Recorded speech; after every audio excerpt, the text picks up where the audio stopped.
Buenos días, profe. Buenos días, compañeros. Nosotros somos del grupo 2 y vamos a hablarles sobre el capítulo 2 del libro que se llama Feminismo y Posmodernidad.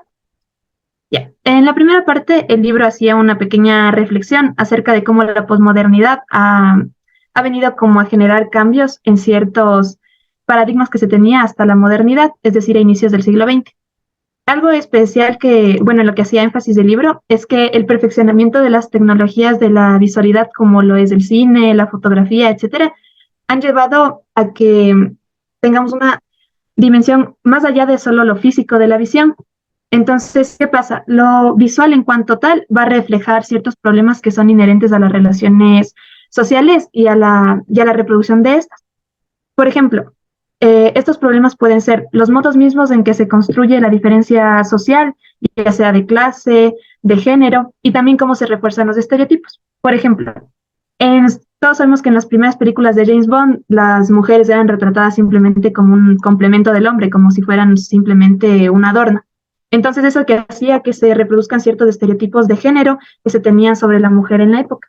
Entonces, estos problemas se van a encontrar en la relación entre la representación visual y la construcción de significados sociales y culturales, lo que a su vez va a tener implicaciones, por ejemplo, en el crecimiento de las inequidades, especialmente, como yo les decía, en aquellas relacionadas a los roles de género. ¿Por qué? Porque la gente empieza a naturalizar esos comportamientos porque lo ven en la televisión, lo ven en el cine, ¿ya?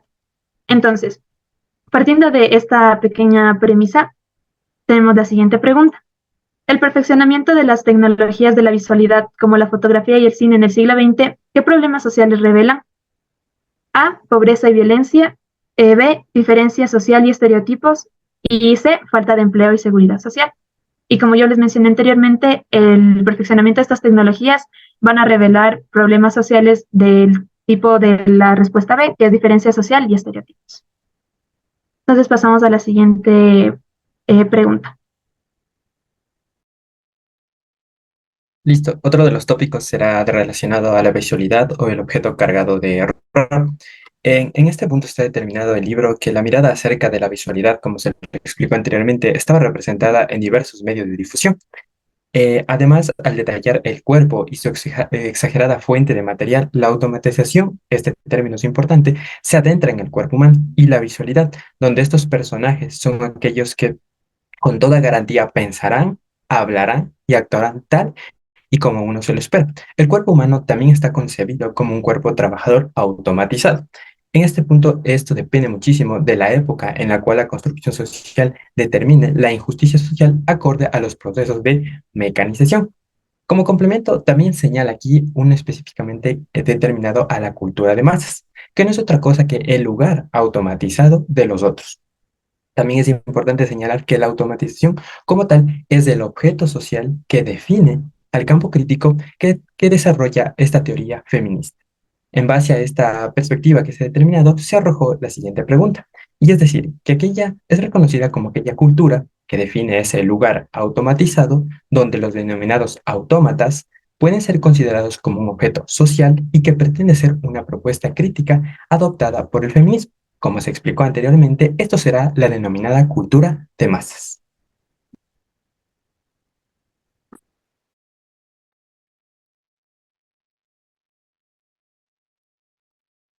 Ya, siguiendo con lo de las culturas de masas, también nos hacía referencia a la diferencia que hay entre el feminismo del primer mundo con el feminismo del tercer mundo. En este caso hablaba la diferencia de que en el primer mundo todas las mujeres se apoyaban, se animaban, incluso utilizaban eh, el dar ánimos entre culturas y no simplemente por quienes les conviene, no, es decir, no se enfocaban solo en las clases, en las mujeres de clases altas, mientras que en el tercer mundo solo se enfocan en animar, más no en buscar unas acciones que favorezcan a todas. Por ejemplo, las mujeres aquí en el tercer mundo, es decir, en América, lo que las mujeres salen a favor, pero incluso ellas mismas son las que se ponen trabas para lograr algo. Ellas son las que no se apoyan entre sí, son las en las que más se critican. Una persona que más critica a una mujer es otra mujer, más no un hombre. Entonces, eso hacíamos referencia a que no es el feminismo del primer mundo con el feminismo del tercer mundo. Es decir, busca el del primer mundo busca incluso una igualdad entre culturas y no solo bajo la misma clase social. Eso ha arrojado la pregunta que dice, ¿cuál es la tarea que enfrentan las feministas del tercer mundo? Como les mencionaba, lo que buscaría o lo que lo que deberían hacer es animar a las mujeres oprimidas de sus culturas y que su discurso sea intercultural, es decir, que no se quede solo bajo una cultura.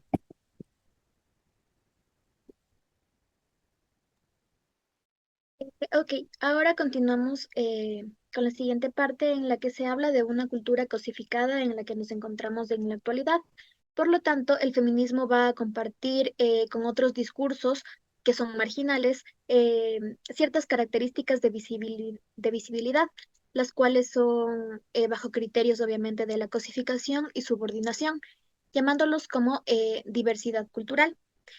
También en la actualidad el feminismo se ha convertido en un conocimiento que busca ser controlado eficazmente con marcos epistemológicos de género, es decir, que buscan controlar este discurso también para intentar que las mujeres no tengan su voz presente en la actualidad.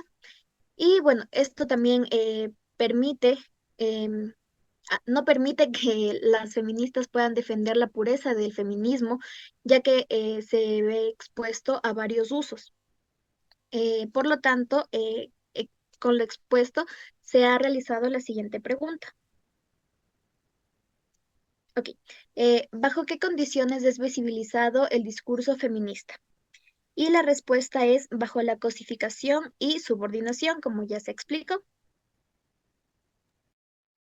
Bien, siguiendo con la explicación en la obra de Beauvoir, El segundo sexo, su autor argumenta que la mujer cumple con una predisposición innata para la perpetuación de la especie, es decir, que cumple un destino biológico al suponer que la mujer está en esta posición únicamente para ayudar a que nuestra especie se siga multiplicando, lo que deslinda en un destino biológico y a la vez sus pensamientos, su esfuerzo mental se centra en el mantenimiento del hogar y de sus hijos, lo cual desencadena un destino psicológico que se aleja del desarrollo de su individualidad.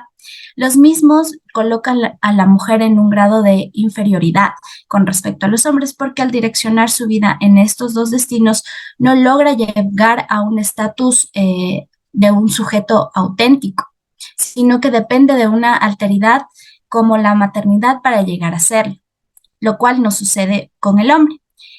A partir de esta premisa nos dirigimos a la pregunta que se ha planteado. En la obra El segundo sexo, ¿qué aspectos colocaban a la mujer en una posición de inferioridad respecto al hombre según Beauvoir? Y la respuesta es la primera, el destino psicológico y biológico, como ya se explicó. A continuación, vamos a dar un pequeño preámbulo sobre la pregunta. A lo largo del escrito presentado, se justifica desde la fe y la toma de decisiones comparando el dilema del rey Salomón con el caso de Baby M. Básicamente, el dilema del rey Salomón explica que dos mujeres llegan donde el rey a pedirle ayuda para que tome una decisión en función donde cada una de ellas asegura que el bebé que está es suyo. Entonces, él decide cortar el bebé a la mitad. Claro que una se opone mientras la otra acepta. Entonces, en función a esto, el rey Salomón tomó una decisión. Esto está bastante relacionado con el caso, dado que se presentó una encrucijada entre dos madres que no sabían a quién pertenecía el bebé, haciendo una comparación simbólica de la encrucijada de esta madre y que siempre las madres verdaderas van a velar por el bienestar de sus hijos. La pregunta presentada es: ¿qué se establece en la historia del dilema del rey Salomón y cómo se relaciona con Baby M? La respuesta a la pregunta es la siguiente. La historia de dos madres que conviven en un mismo lugar y que juran que el niño que está vivo es suyo. Una madre siempre velará por el bienestar de su hijo. argumentando lo que anteriormente se mencionó. Ya. Para Shalev, la subrogación femenina trae consigo una intención anterior al nacimiento, en la que las partes están de acuerdo a realizar un pacto o contrato.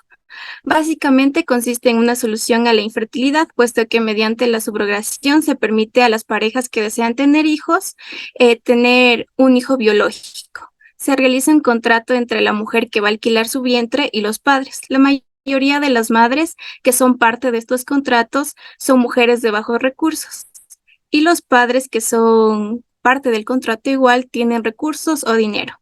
Desde este punto, Shalev aboga porque la mujer que realiza este tipo de procesos sea considerada en tanto ser absolutamente consciente desde el punto de vista moral, social, político y económico, al igual que el hombre, puesto que la subrogación es un atentado contra la dignidad de la mujer, ya que adquiere precio una parte del todo de su integridad. Con lo expuesto, vamos a la pregunta. Ya. ¿Qué es el contrato de subrogación femenina? La respuesta es una pregunta en la que es una práctica en la que la mujer gesta a un bebé con el propósito de entregárselo a otra persona. Ya, algo de lo que también se hablaba dentro de este capítulo era de la pluralidad o la unidad social. Para esto tenemos que tener en cuenta que la convivencia dentro de una misma sociedad y sus individuos en cuanto a su interacción nos hace también responsables de las transformaciones que se sufren dentro de la misma. Es por esto que las relaciones sociales se ven un poco afectadas dependiendo del contexto de cómo esto se desarrolle. Un ejemplo de esto es surge desde la orientación sexual. Por ejemplo, antes el poseer una diferente orientación sexual a la normativizada era visto de mala manera, pero dada la transformación que ha venido surgiendo, a las aceptaciones y todo esto, se ha venido considerando y teniendo una vista más general y menos juzgadora, por así decirlo. Esto también se relaciona con la ciencia y la tecnología, dado que la ciencia nos ha permitido avances sobre esto mismo y la tecnología por la difusión de todas estas situaciones que se dan dentro de la sociedad. Y por eso vamos a la pregunta, ¿qué nos dice? ¿Mediante qué medios se puede hablar de una pluralidad o unidad social? Es justo lo que hablábamos. La respuesta es la primera, de asumir la responsabilidad de transformación y relaciones sociales mediante la ciencia y la tecnología.